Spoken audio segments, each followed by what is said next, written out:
how do we build a toolbox that helps us figure out how we sustain love wherever we might be. Yeah, and like what are some of the practices that are transferable across different types of love relationships? You know, because I think that that's one of the things I think is interesting is to consider what are the practices that support sustaining love regardless of the nature of the relationship.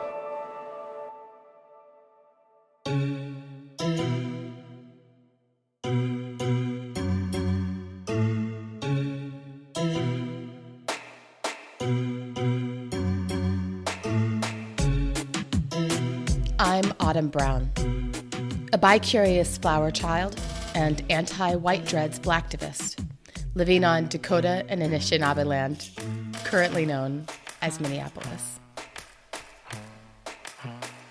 And I'm Adrienne Marie Brown, president of the Azogi Erotic Fan Fiction Book Club, writer of stories and songs, emergent strategist, pleasure activist, and I'm living on the lands of the Shakori, Skurure, Tuscarora, and Lumbee peoples. And this is How to Survive the End of the World, bitches. Our podcast about learning from apocalypse with grace, rigor, and curiosity. Hey, girl, hey. Let me see your nails. Hold on. Look what I did. Ooh, they're orange and glitter. I love it. They're orange and glitter. And I was feeling very inspired. I've actually been inspired by you because I feel like you always show up with a nail. That's nice. This is my self-care. I'm actually about to get them done again tomorrow.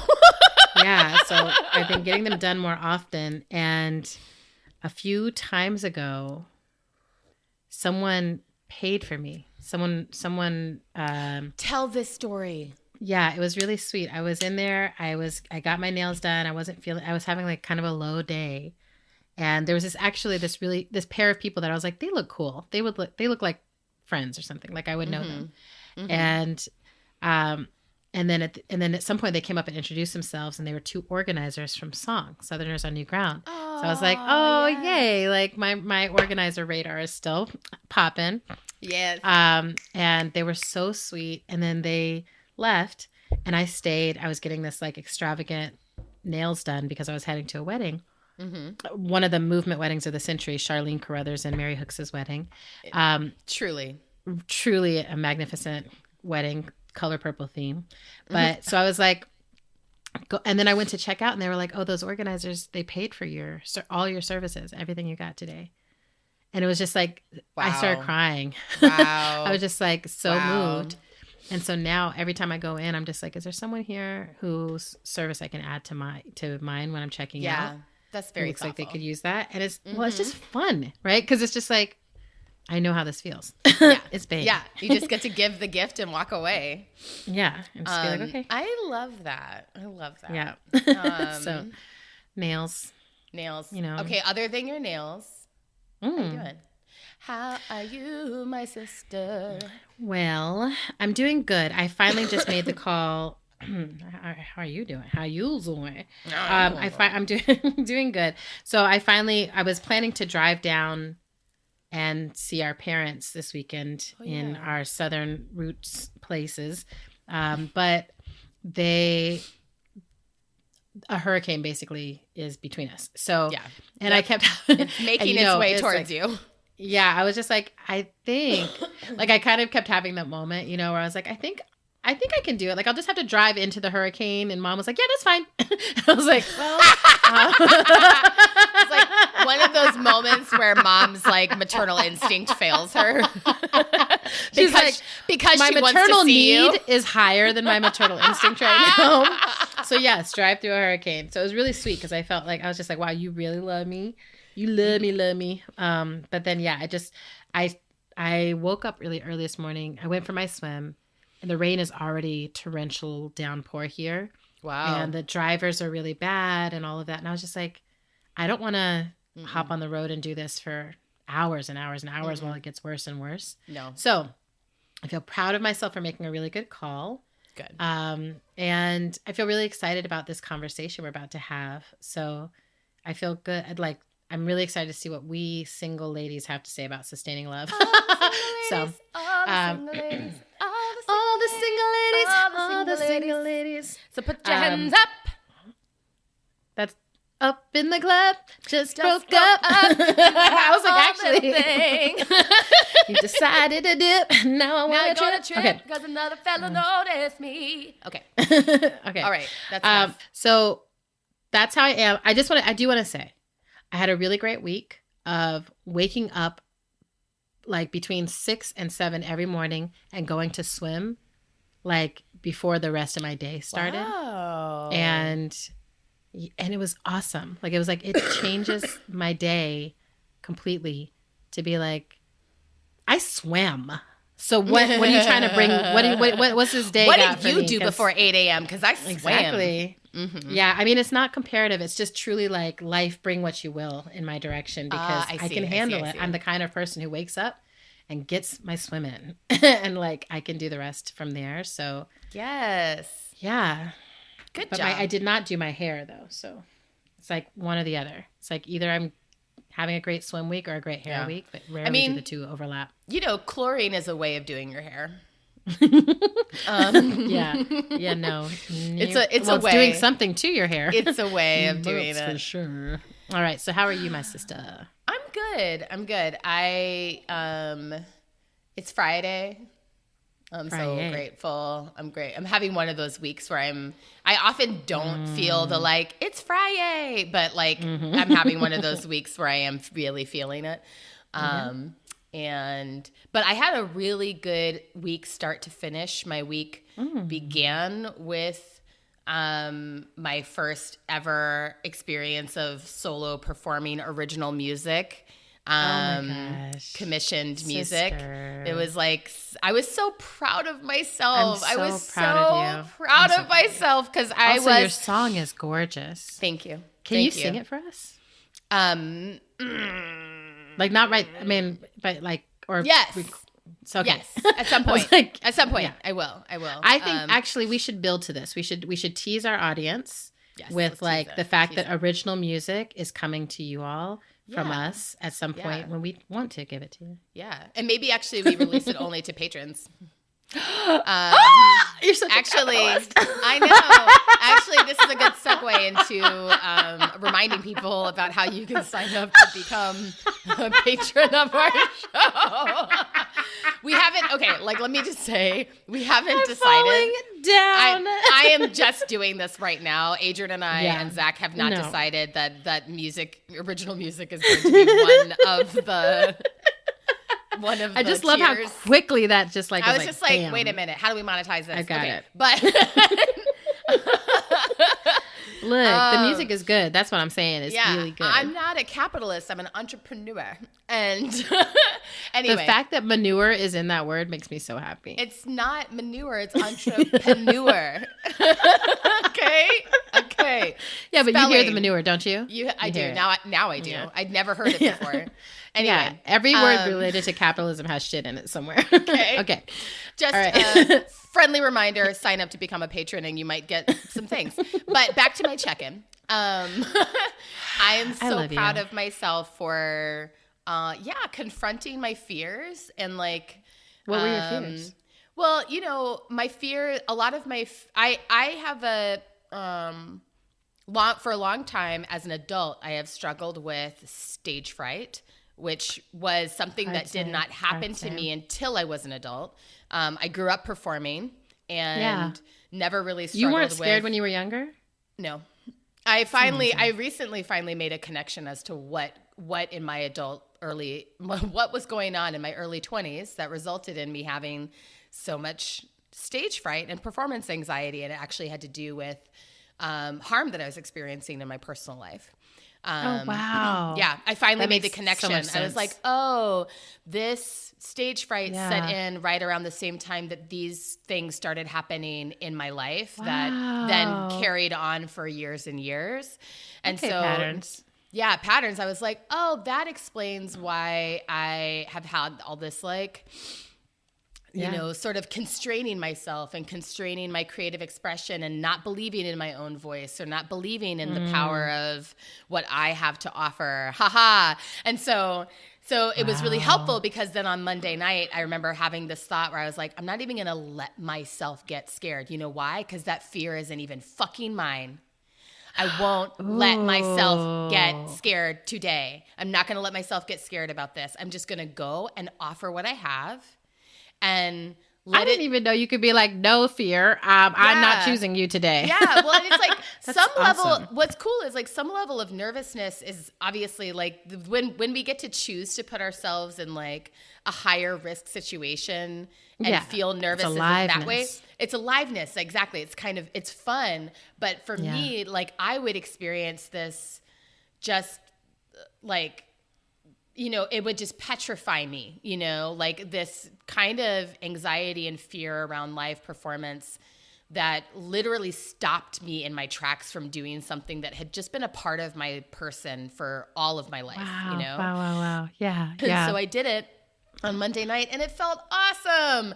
And it was just like, yeah, of course I'm loving this because this is who I am. Like who I am is someone who has like a very big voice and a very big presence, and I have a lot of big ideas, and so that is the right setting for a me. You know what I'm saying? But a me. Look, the roots go deeper than the fear. That's what I'm hearing you say, and I love that. Ooh, I like that. I really love that. That's a bar. That's a T-shirt. For you, entrepreneur. So entrepreneur. So this is actually going to flow us right into my flume of awe. Never. It's going to take us into the flume of awe. Flume of awe. My flume of awe. My flume of awe. My flume of awe. My flume of awe. Let's flip away. The thing I'm feeling awe about right now is, so for my birthday, well, as you know, I'm also working on original music, right? We're having this season of sisters making original songs and music, right? That we gotta show to you. And we are show tune house. Like we grew up watching musicals, dancing, singing together. We had costumes. We took tap dance. We took ballet. We took modern. We took hip hop. We took any kind of way of dancing, tap dancing. We were in plays. We were in musicals. Like in our house, it was kind of extra. And like even if we were like on a road trip, it's like us like lip syncing to Whitney Houston. Yes. And you knocking me down in the process. I knew that you were going to say that, and I'm so glad that you did. Yes. I was like, there's no way we can touch on that and let it just be without the injury. Drink. The injury is present. But also, I've come so far. So my flume of awe is that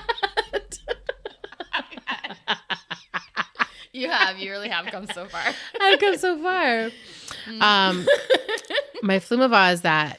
So now I'm singing again. And like similarly, stage fright took over at some point in my life, and a real sense of doubting my voice, of doubting that like I could trust my voice. And, you know, if you don't trust something, it becomes untrustworthy, right? So I was like, oh, I feel totally secure singing along to songs. I feel absolutely secure singing by myself in my house. Right. But then if I'm around certain people who like, you know, are like, oh, I have a perfect pitch here or something like that. And I'm like, oh, you know, like me and Nina Simone, we don't have perfect pitch. We just sing. And I have been like writing all my songs and all this stuff. And there's been like, I had a process of being like, you know, what would actually bring me joy is to just sing again and to see what my voice is up to. Like, I actually don't know my voice. You know, I've spent years using my voice to facilitate and do interviews and give speeches and other stuff, but like not, you know, like performing songs. No. So I called, well, first I told y'all in my family that I was like, I really want a keyboard so that I can sit in my house and like have a way to play. And I found the most gorgeous keyboard. It is that so is like, it is the most beautiful wooden, gorgeous, modern, sleek. I mean, it just like, it's every time I walk by it, I'm like, oh, girl, you are bad. Bitch. You are so fine. It does look like a piece of art. It's a piece of art that's also makes art. And so, and when I'm sitting at it, it's just a one big artistic extravaganza. And then I called my old voice teacher from 25 years ago. and was like, would you be down to do a couple of like just refresher lessons and remind me of like the exercises that are good for my voice? And it's just been like the most tender experience, like both to see each other again. And as soon as we got on, she was like, now I hear you're talking very low and breathy. Like maybe if you bring your voice up a little bit, that, like put a little, you don't have to do all that. That's wearing your voice down. I was like, what? I didn't even know that. But hold on, you can choose what register to talk in? That's what I said. I was like, wait, I just talk. And she's like, well, you're way down here. And it was so hilarious. And I was just like, I think that I haven't noticed my voice dropping, or I just thought it was inevitable or something. And, I had years of like smoking a lot of pot and like doing all these things that would bring the register down. But yeah, so that was the first thing. And then she was like, all right, let's get you on the piano and 5, 3, 5, 8, 1, and let's do these. And I just started singing again, and I was upper E flat like within a few minutes. And she was like, "You still got your range. You still got it, girl." She's like, "You still got your range, and what we want to do is just remember, like, bring the breath into the right between your eye. Here there's a resonant place that you have." Right here, there's a resonant place in your throat. Sing that from the diaphragm. Remember, you can stand. Remember. And I was like, I do remember. Like, it just was like, I don't know. There was a joy. It was such a joyful experience. And now every day I have to spend 20 minutes on my vocal exercises. Hey. And so it's like every day I get to be reminded, like, yeah. And, I'll build that up. But she was like, just for now, let's reawaken. Yeah. And so it's really giving me awe. Part of the awe is that the body is an instrument, like a wind instrument. And I never get over that, that I'm just like, holy shit. Like the thing that keeps me alive, my breath, can also be, played with in this way over these chords that I'll never see in my life. And they make a sound. And I get to shape that. I'm in a relationship with it. And I can tune in and be like, open in my temple, open here. And it's just wild to me. I'm like, I'm a freaking flute. So I just love it. I'm like, maybe Lizzo can come blow on me. Anyway. Wow. Way to take it right there. I'm just shooting shots in every direction. So Flume of Awe. I love it. I'm having a lot of pleasure as an instrument. So good. Yes. How about you, sister? You are an instrument. Okay, so are you. We're instruments. We are instruments. We are instruments. We are. So cool. Speaking of sisters who are instruments and love music and dance, we had this cool experience, you and me, yesterday. Wow. That was knee jerk. I couldn't help myself. I'm like, what's happening? What's happening right now? I couldn't help myself. Yeah. Wow. Audience, it's ignore time that. to turn your mic off, Adrienne. Okay. I'm gonna talk now, and I'm gonna share my Flume of Awe. Okay. Oh man. Adrienne and I got to do a keynote together, a dual keynote at the end of the Racial Justice Summit for the YWCA of Madison. And they were amazing. Like, what an amazing host. What an amazing organization. But one of the things that was so cool, that's okay, you can say that. One of the things that was so cool is that we were the closing keynote, but the opening keynote was Angela and Fania Davis. So they opened the Davis sisters. So they opened with the Davis sisters, closed with the Brown sisters.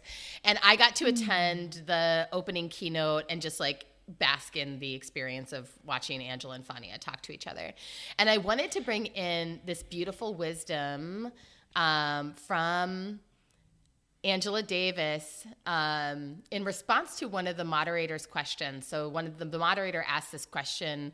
I'm not going to be able to get the framing exactly right, but she asked a question that was something like, how do you carry the burden of not knowing where your ancestors come from? Mm-hmm. And Angela Davis started talking about remembering how she was saying how, oh yeah, I remember the first book I ever saw about the experience of Black women in the U.S., which was Gerda Lerner's Black Women in White America. I remember, now there are thousands and thousands of books, but I can remember when I owned every single book that was written about Black women. And then she said this thing where she said, our activism wasn't predicated on the knowledge. It was an activism designed to produce the knowledge. So not having information should never be seen as a barrier. It's part of the struggle. And I loved that piece of wisdom for us now.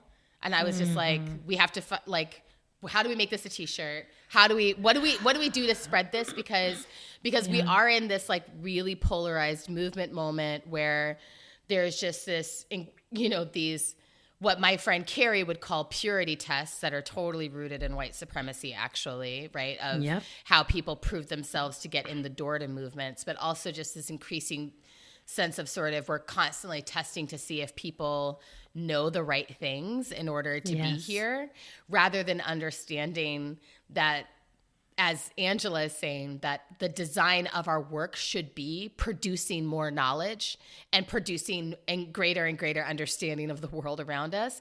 And it also had me thinking, I guess the other awe for me came in when I had the thought, what are the things in our current reality where there's maybe only one or two books that have been written about them, and that 40 years from now, there's going to be thousands and thousands and thousands of books written about that. And that's going to be because of the work that we are doing now, that we're producing a reality in which people will start to tend to and think about and theorize about and channel work related to those things. That.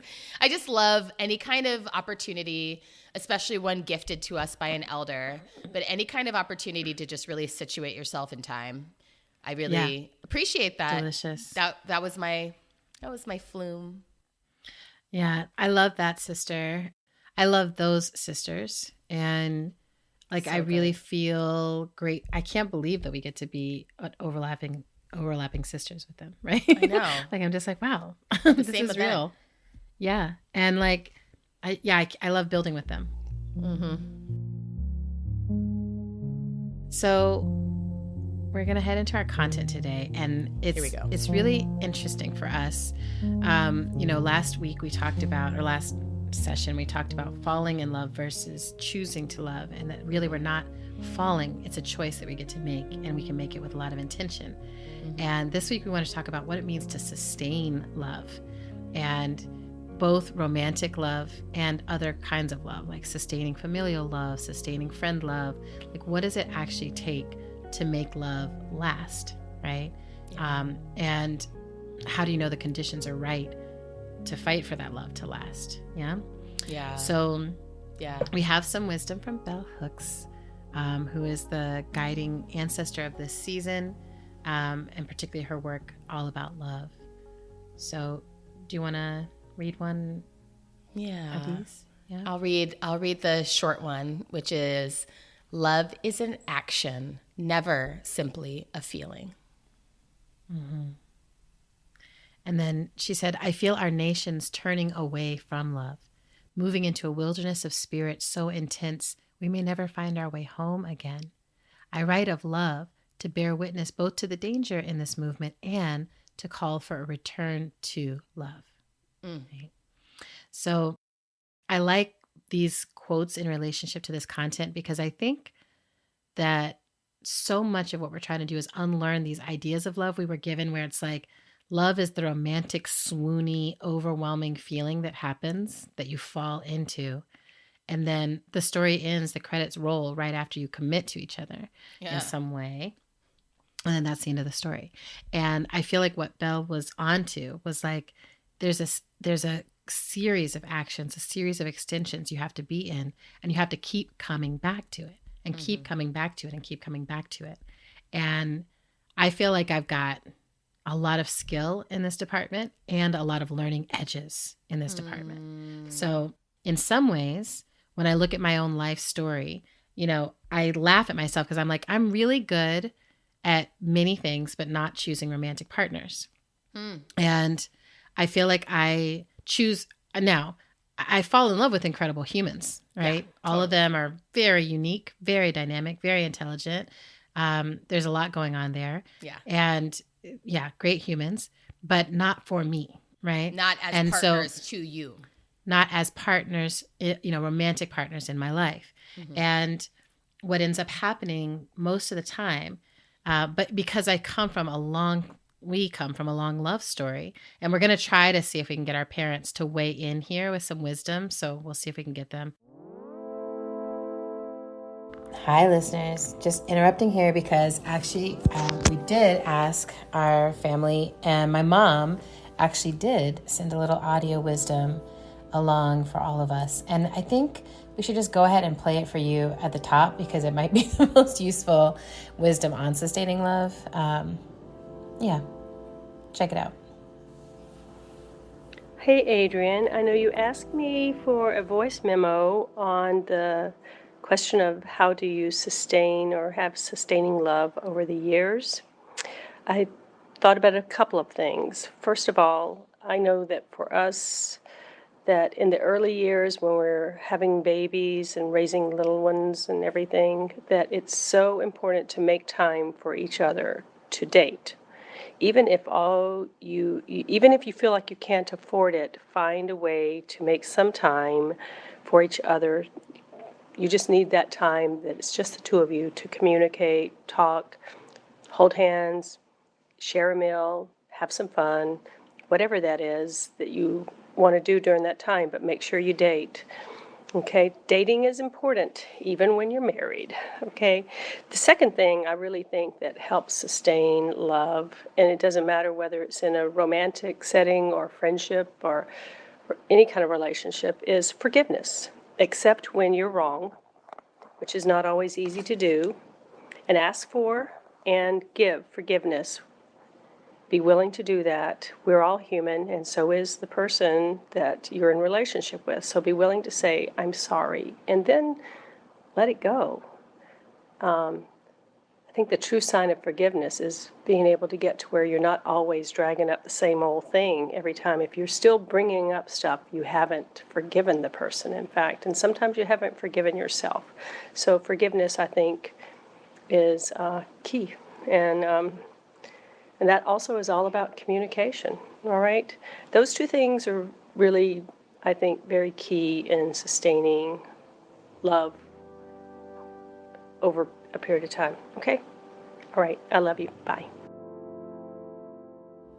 Oh, how sweet was that? Yeah. See, she be knowing things. All right. Okay, now back to us. Because I come from this long love story that's like, you just make it work. You do keep going. You stay in through the hard times and you make it work. Yeah. I get into relationships with people that I'm actually not compatible with. And then I work very hard to sustain that relationship. Yeah. And I'm like, how do I need to contort? What do I need to change about you? How soon do we need to get to therapy? How quickly can we diagnose ourselves with all the things that are going on with both of us? And what do we need to be practicing? And I just turn it into pretty significant work. And this is what happens in my romantic relationships, but that's not what happens in my other love relationships. Yeah. So I have incredible, long-lasting, decades-long friendships where I have stayed in. We have gone through changes. We have gone through iterations. We have grown together. And we have sustained love very well over lots of change and lots of growth. Right. I have the relationships I have with each of y'all in my family feel like deep relationships of sustained love. And so I wanted to frame it as, it's like, just because you're good at it in one area, I wanted to start off with some vulnerability that's like, that doesn't always mean you know how to do it in every area. Mm-hmm. And how do we build a toolbox that helps us figure out how we sustain love wherever we might be? Yeah. And like, what are some of the practices that are transferable across different types of love relationships? Because I think that's one of the things I think is interesting is to consider what are the practices that support sustaining love regardless of the nature of the relationship? Exactly. And what are, as we talked about in the friend love episode, what are some of the lessons that we can learn from the way that we love and are loved on by our friends that actually could make our romantic relationships better, or could make our familial relationships better if we chose to orient to those places with the same kind of practice. Yeah. I mean, one thing that's so funny that just jumps out to my mind is a lot of my friends, it'll take a long time before they meet each other because everyone's in different places. So I have like friends that live in all these different areas. But whenever my friends or my sisters get together with each other, it's like a love fest. Like they also get along and it's all good. So this is something that I feel like I'm learning to pay attention to moving forward in my life, is like the compatibility is not just with me, but with my whole world, right? Like any love compatibility would be like, oh, how does that go with my life, right? Right. And if you have a romantic partner and you introduce that person to your friends and your family, and it's like immediate no from everyone involved, then like, what does that mean? What does that mean? And like, rather than having a rebellious response to that, which is my go-to, how can I be like, oh, these are all the people that love me. How do I let that in? Yeah. Right? How do I trust that? Not over trusting myself, because a lot of it is like, it's also like learning to trust myself beyond my first impressions or beyond that initial wave of emotion. But I do think there's something so important about that piece. But before we go in further into toolbox realm, I wanted to ask you, like, what do you bring into the conversation of sustaining love? Like, where do you feel like are the places where you're like, banging in this area, maybe some places to grow here? Yeah. I mean, I think I bring into the conversation that I was in a 16-year-long partnership.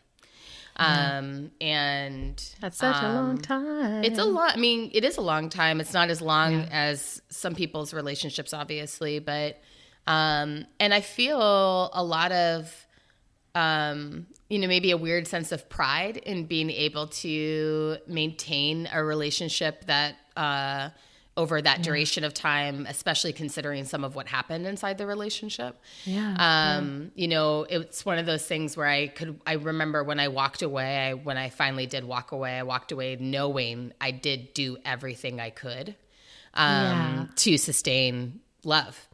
And so I do have a lot of thoughts that are informed by that experience. And also by the experience of having another really significant love relationship that came right on the heels of the 16-year partnership. And I also have thoughts, I think, really related to being a parent.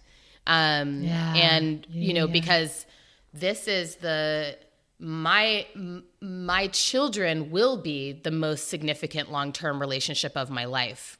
Yeah. That's right.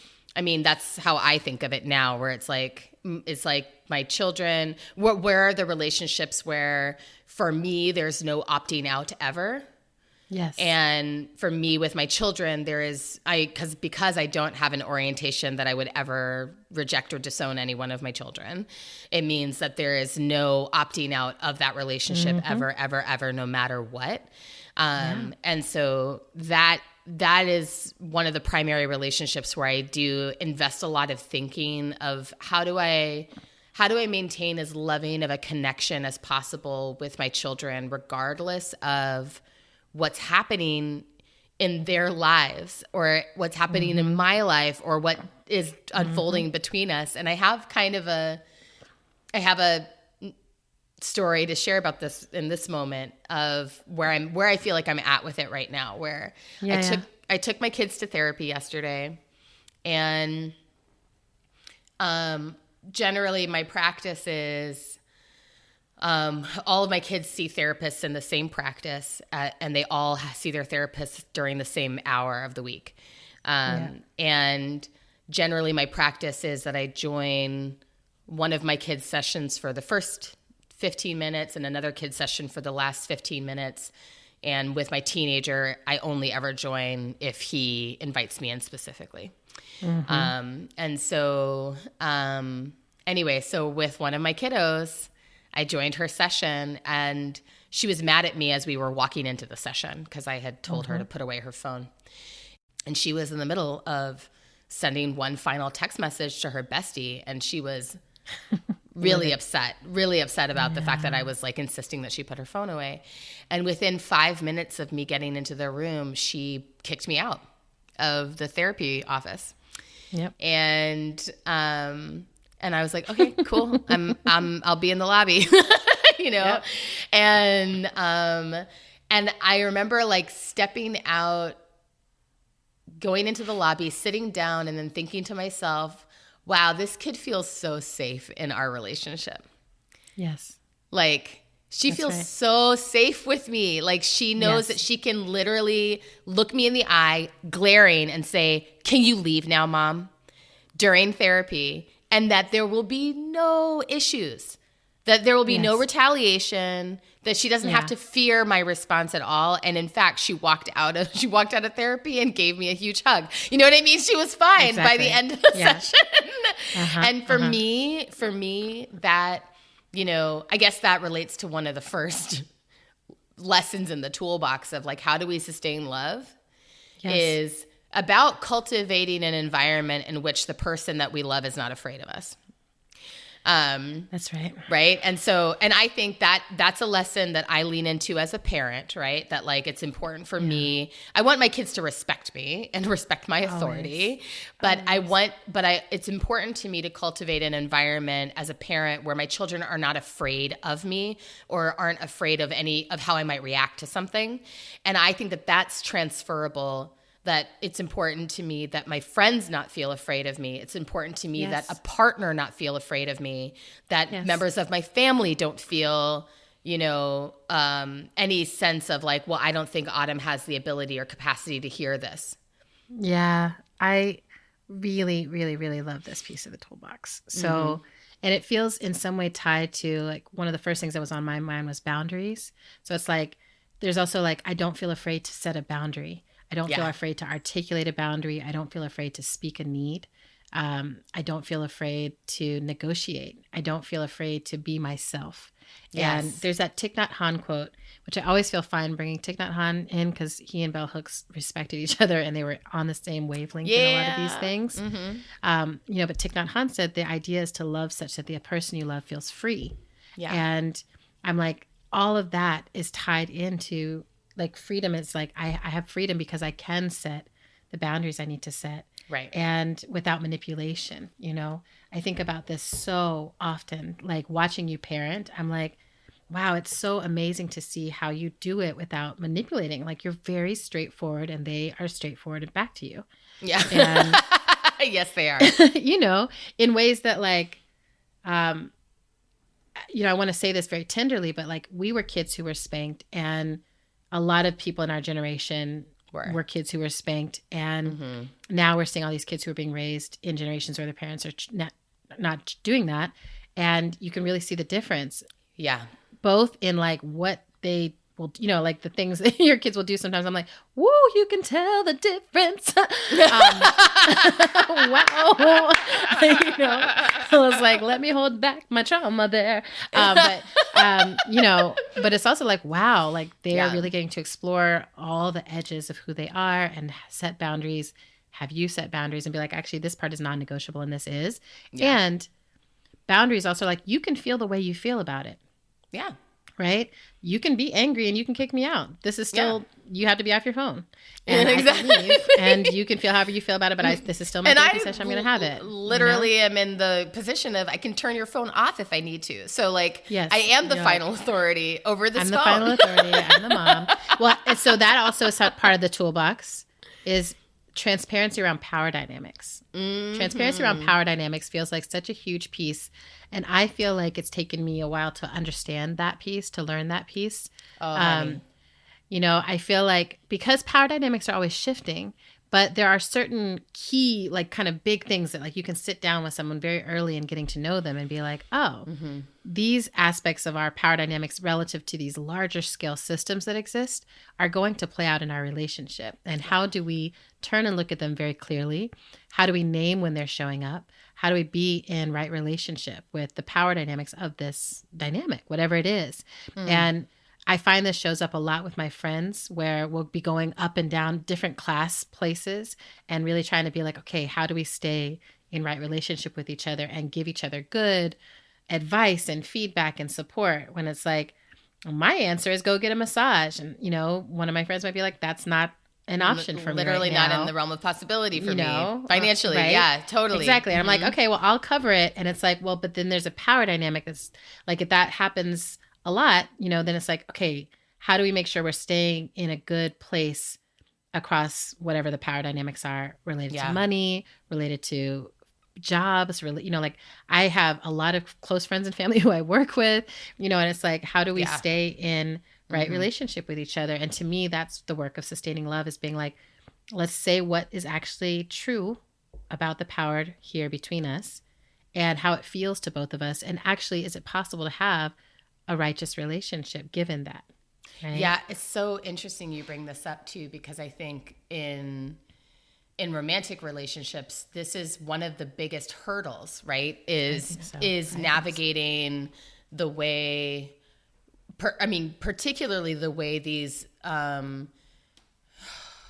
just massive oppressive systems shape our relationships, shape our lives, and then whether we are able to orient to that as members of the same team or not. Because I think that was my experience, right? Was like, these systems are shaping our lives. If we're going to orient to the fact that this shaping is here and present, then we need to be playing on the same team, and we need to be oriented with a set of shared values. That's right. In intimate relationships, we are politically shaping each other. And I think that's part of the responsibility of those intimate relationships too. It's like, oh, we're learning and choosing how we're going to handle this thing together, right? But then how do you change over time? What happens when marriage is on the table, when kids are on the table, when home buying is on the table, when all this other stuff shifts? And, I know that I've gone through 30 life paths, right? And being able to make those choices without kids, I'm like, oh, my politics have actually not shifted. They've gotten more and more radical. Right. I see people all the time be like, how do I hold on to my radical politic while also still making sure I can take adequate care of my kid and adequate care of, like these revolutionary structures y'all are talking about don't always exist yet. How do I still, hold this politics? So those things do shift, but the power dynamics are really important inside of that, right? Because it's like, oh, it's if you come from a privileged position and under pressure you shift back into privilege, that is, to me, that's unsustainable. Exactly. In a love story. Yeah. Right. Yeah. It's like, it is like who are you under pressure? Where do you go under pressure? And under pressure, are you still able to orient to common values or not? And I think that to me is, I have had experiences like that inside of romantic relationships, inside of workplaces, inside of friendships, right? Where it's like, yeah, we have this thing that we believe, that we say we believe, but then under pressure, those beliefs and values go out the window, and I'm defaulting to whatever is going to give me the most sense of my individual security, which means that then if we're thinking about, and if I'm thinking about like, if I'm thinking about love as something that is actually the antidote to individualism. That's right. And if I think of individualism as like one of the root causes of all harm in our society, then then I have to imagine to myself, then sustaining love has to be about sustaining a sense of connection to another person, and not just a connection, but a sense of responsibility for another person's life, no matter how stressed or under duress I am. That's right. And that for me feels like what's, I don't know if there's like a convenient way to summarize the lesson there, but there is a question for me about who am I going to allow myself to become under pressure? So what integrity do I hold? Exactly. Well, I think integrity is like a huge piece of that word. Is there a wholeness? Is there a togetherness that sustains under pressure? And I also think of it as adapting together, right? That it's like, of course, life is giving us these changes.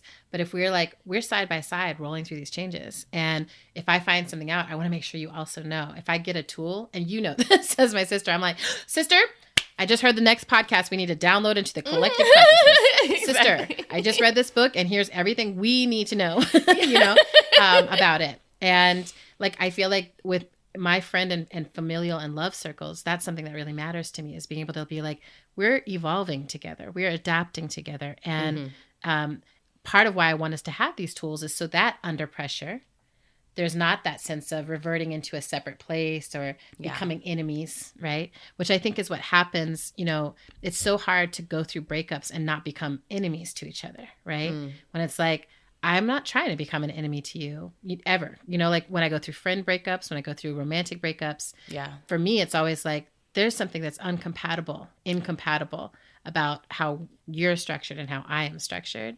And it's not sustainable. The only way that I would be able to stay in this would be to cut off, contort, or damage myself in some way. Yes. And so now I must go. Like, that doesn't make you my enemy. It just means I must go.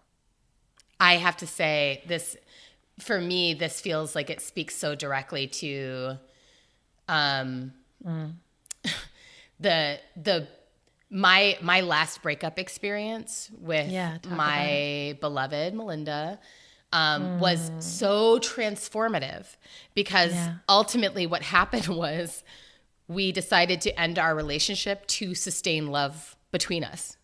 Yes. Right? Like that. we had to make this conscious choice at a certain point that like, oh, we are two people who care deeply for one another, who deeply love each other and deeply regard one another and want what's best for each other.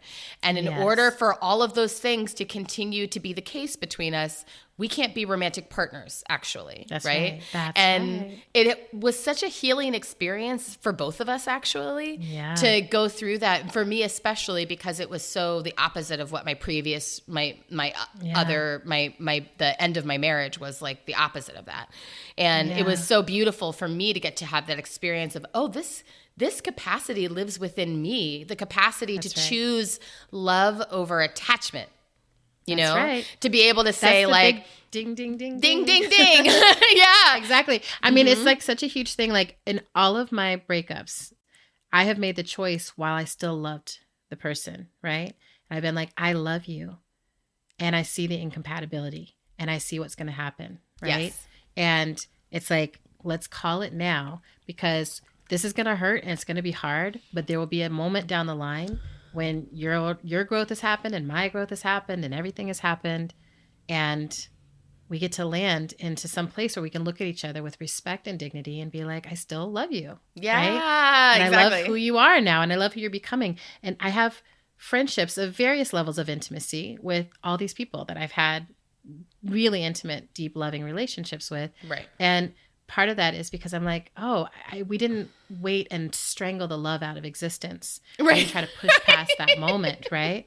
Or try to just be angry, because it's like when you've made a commitment, you're like, it's not working. It's so easy to be like, I fucking hate you, you know? And it's just like, oh no. And it's like, your fault. It's your fault. It's your fault. Exactly. Right. Like Beyonce, the God, has the line, being a victim and a villain at the same time, or something like that in one of her songs. And I'm like, the victim and the villain thing pops off, right? I feel like that's when you know you're in the danger zone in a relationship, when you're looking at the other person as your opposition, as your enemy, as you're in your head building your narrative against them. Like, what the hell? So that brings me to another piece of our toolbox. Do you have something else you want to add there? It makes me think about what you just said. The victim villain thing, because the thing that came up in my mind and as you were talking was, and it's never too late to recover from that if there is grace and forgiveness, which then was going to make me think about when you say what you're going to say next, I do want to find a way to circle back to the role of forgiveness in sustaining love. Great. So, I want to talk about therapy and mediation, because I think that, many of us, we think, oh, sustaining love is this private act that happens behind closed doors and we shouldn't let people know when things are hard. or we only tell our friends like this shit is hard and we complain to our friends about it, but we don't actually get help from experts who are like, I can help you figure out what is hard and get back on the same page, looking at the landscape from a similar perspective, or understanding each other more deeply. And, you know, so I am so grateful that in 3 of my relationships, I've had amazing relationship therapists who really helped me understand the incompatibilities, right? Because when I fall in love, I put on these like magical glasses. And through these magical glasses, no matter what anyone else is seeing, all I see is the perfection and goodness and like the purity and like the divine light of this person. Like it's all I can see, right? It's really so beautiful what you see. I love it. I'm just like, I wish that everyone could see. I mean, this is how I kind of move through the world also, but I'm like, I really wish people could all see through these glasses. And I particularly wish the people I love could see themselves through these glasses. Truly. But that's a whole nother podcast. But therapy helps me to take off the glasses and just be with the person who is a divine, incredible human, and who also has these trauma shapings and these structures and these patterns and these beliefs and these needs that may or may not be compatible with mine. And it just helps so much. Like in my last relationship, you know, I don't want to have a kid. And in my last relationship, I'd really gotten to a place where I was like, yeah, we're going to do it. And the relationship therapist was the one who was like, and how did we get there? Let's slow it down. Let's slow down. Let's slow it down and just ask how we got here, right? And it was like, your whole friends and family were like, what's going on? Everyone's like, wait, slow down, because you have a baby. You don't want that, you know. But you know, when you really love someone and that's something that they really want, and you got the glasses on, you know, you're just like, it's gonna be amazing and it's gonna be great. And somehow I'm still gonna write all the books I want to write. It's gonna all work out. I don't know. The glasses will take care of it. But the therapy is incredible. And then also mediation. So both with close friends who I deeply love and with exes who I was like, I don't know if we're ever gonna find a way back into relationship. Mediation has been life-saving. Like I have an ex who like for the longest time I was like, that's it. We're never talking again. Yeah. And now we're trying to be friends. And it's kind of great, you know, because we're like, hey, we've done all the things. And you did your work and I've done my work. And you know what? I do believe that people can change. Yeah. Right. And I don't know. I do think that there's an aspect of it that's around forgiveness for me, because when you're in the hard, you know, the really choppy waters of a relationship, in some ways it is easier to just be like, I'm just going to throw the whole thing overboard. Like, and I'm, you know, like, I'm just going to land in the part of the narrative where like, fuck you completely, get off my boat. Yeah. And so there's something that has to be like, wait, hold on. Can I actually hold that there was complexity? Can I hold that I was showing up in this? Can I hold the choices I made to be in and stay in this? Can I hold my own shaping that allowed me to receive harm or allowed me to be harmful? Can I hold all of it? Yeah. And then for me, that's when forgiveness comes back into the room, right? If I can be with the complexity of all of it, then I can see that person in their humanity as opposed to the evil villain, right? Yeah. Who is like causing me this harm. Then I'm like, they shrink back down to a human-sized thing. And I'm like, oh, you're a human being impacted by human things. And maybe we're not compatible as lovers or as friends or as coworkers or whatever it is. Right. But here's how do I actually feel about you? You know, can I still see what was good about you?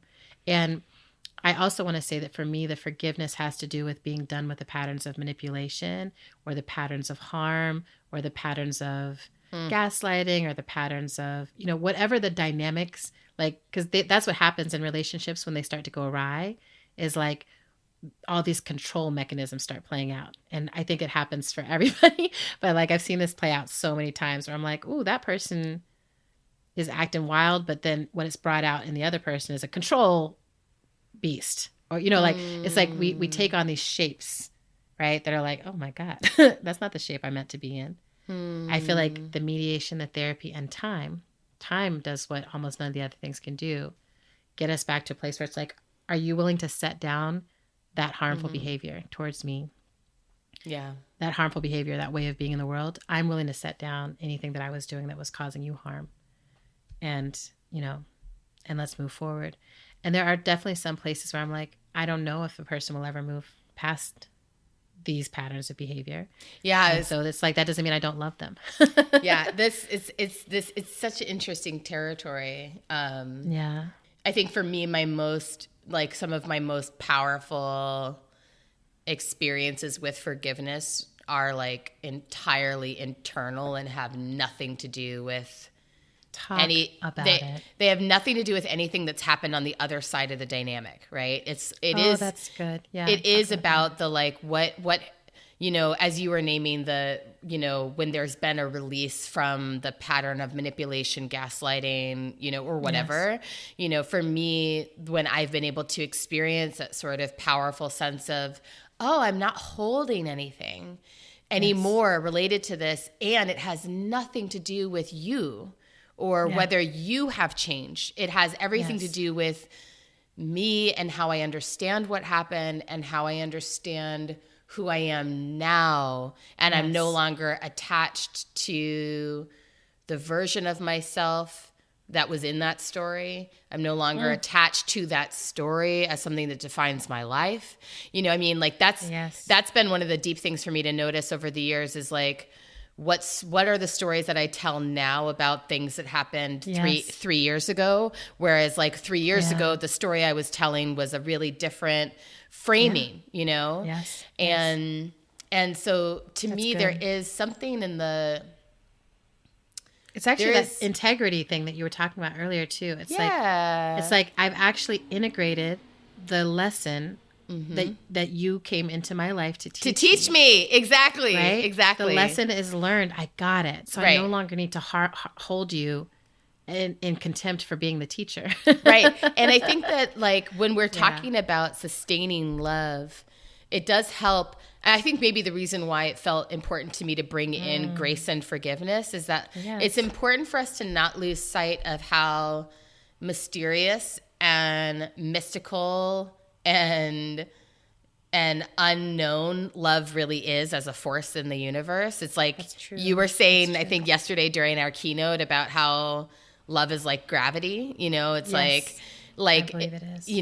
And I think that for that reason too, it's like we can think about ourselves as people who are like doing things that either sustain love or don't sustain love, and like I love that voice. We think of we're always thinking of ourselves as like individual actors in the stories of our lives, but that's also love just is, so we're either acting in alignment with like the unknown mystical thing that is love, or maybe we're not.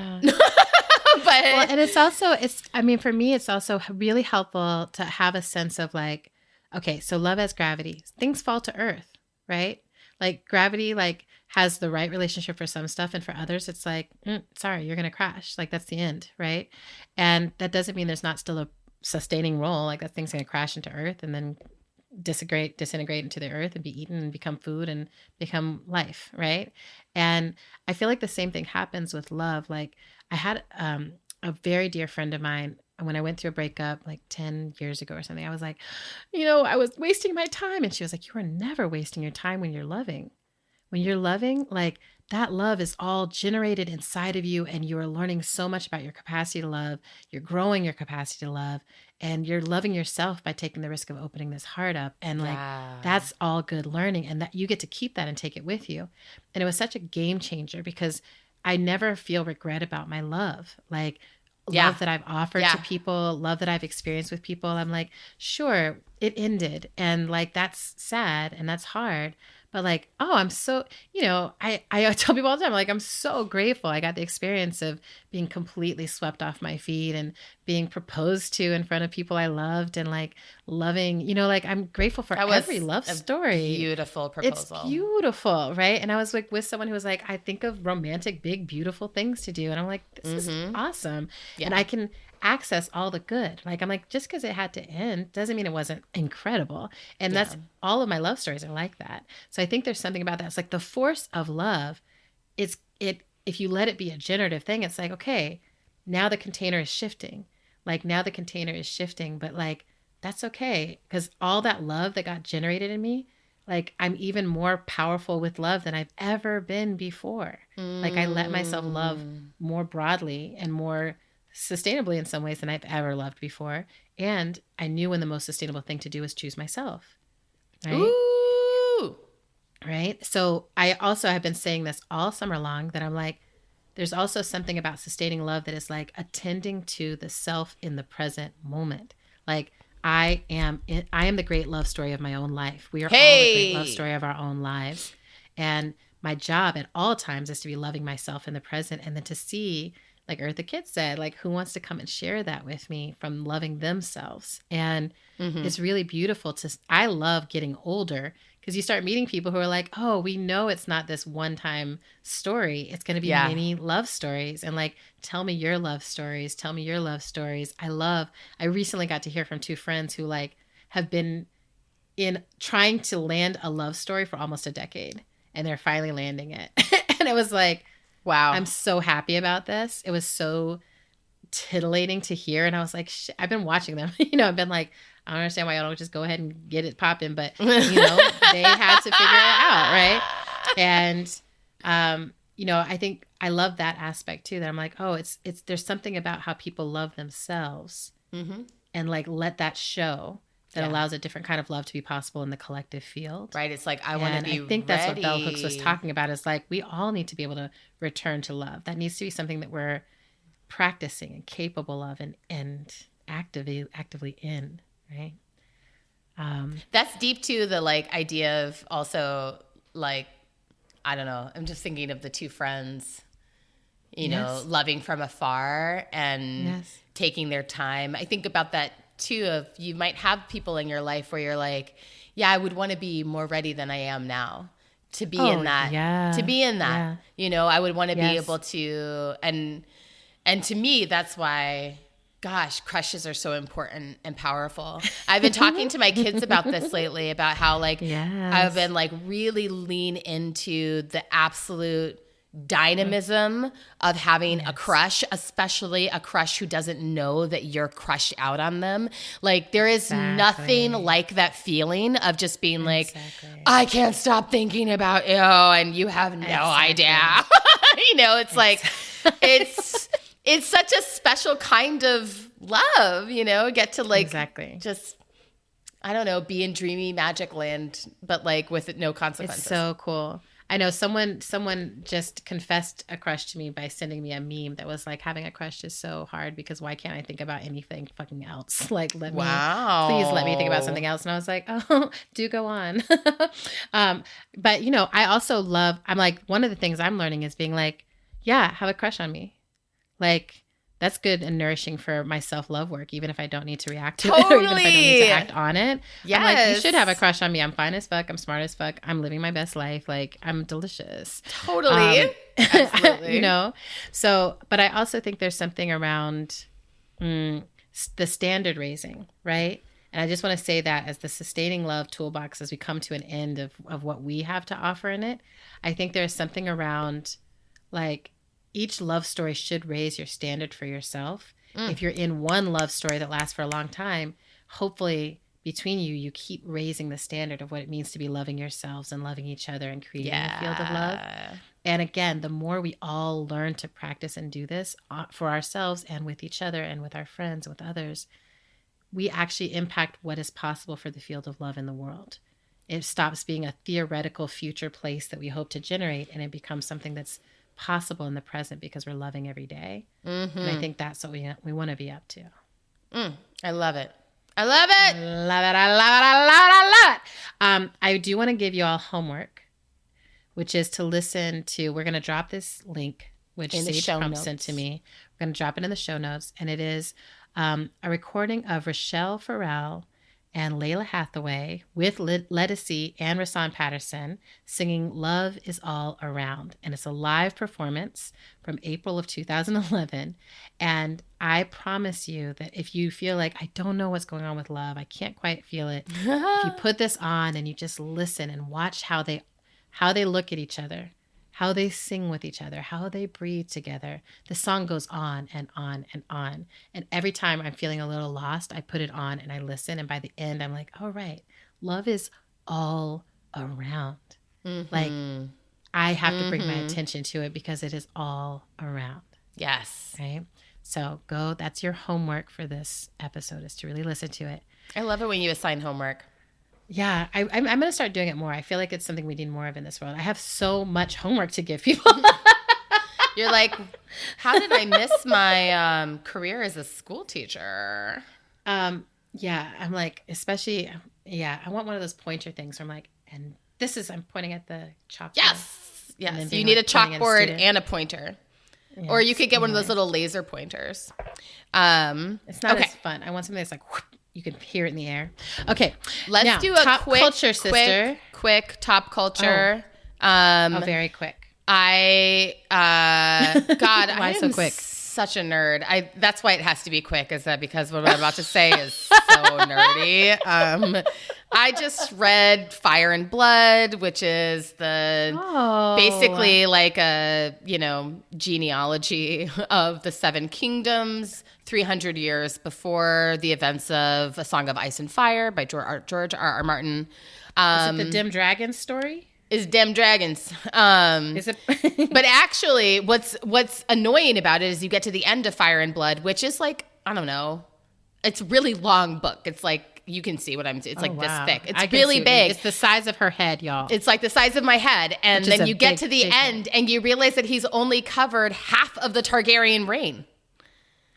Oh, crap. And so there's what a whole going on in his other head? book that's supposed to, he hasn't even finished writing it yet. It's just like, God, why are we having, like, why am I so obsessed with this book series? And also why am I having to wait for forever to read But it? I will say that there is an alignment here, and I don't know if you've already seen this or not, between George R. Martin and Beyonce, Giselle Knowles.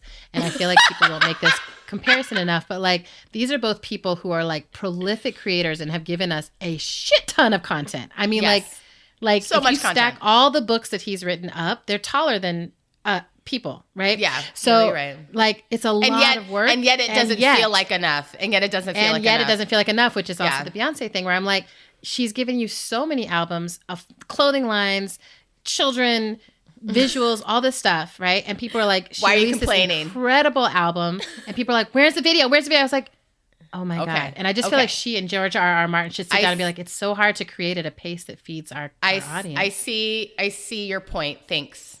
What's your top culture? So my top culture. So last night. So my friend. Well, I'll leave her nameless, but one of my friends sent me this meme that was like, the freest people in the world are single women. Those are the only people who are come close to the freedom that married men have. And we were sitting there raging about it, right? Because it's just like, why is patriarchy still like this? But then last night I had one of these, I was like, I am one of the freest people. And I had one of those free people nights where I was just like, what do I want to do tonight? And I was like, I'm free. Like, what the fuck? So I went and got my nails did. They look amazing. And then I made myself this gorgeous steak salad. And then I was feeling kind of like rende. And so I was like, you know what?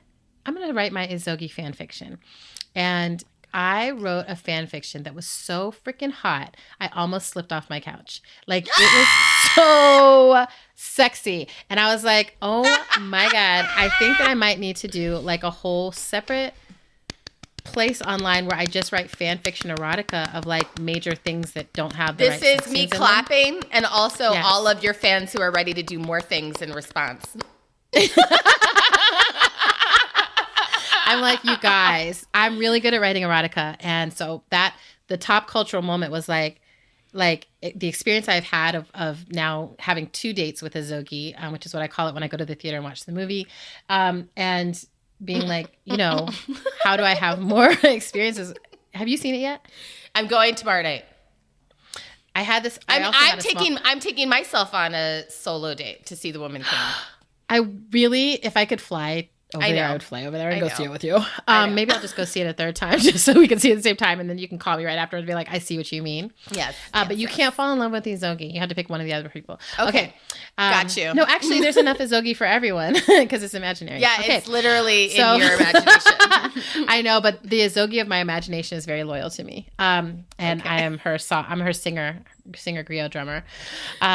Anyway, it's building up. It's building up. Sustaining love is also about freedom inside of our imaginations. Holy Lord, yes. That I'm the most polyamorous imagination of all. Anyway, I have so many loves. Except with All Izogi. right. Well, All because only in my imagination, Izogi, like it takes a lot in the story for me to get Izogi to open to me. But when she does, it's like, oh, right. I see. I see. I was like, see, none of us will be a husband. We won't be breaking the rules. Come on, let's go. All right. You'll understand when you see it. I'm so in love with her.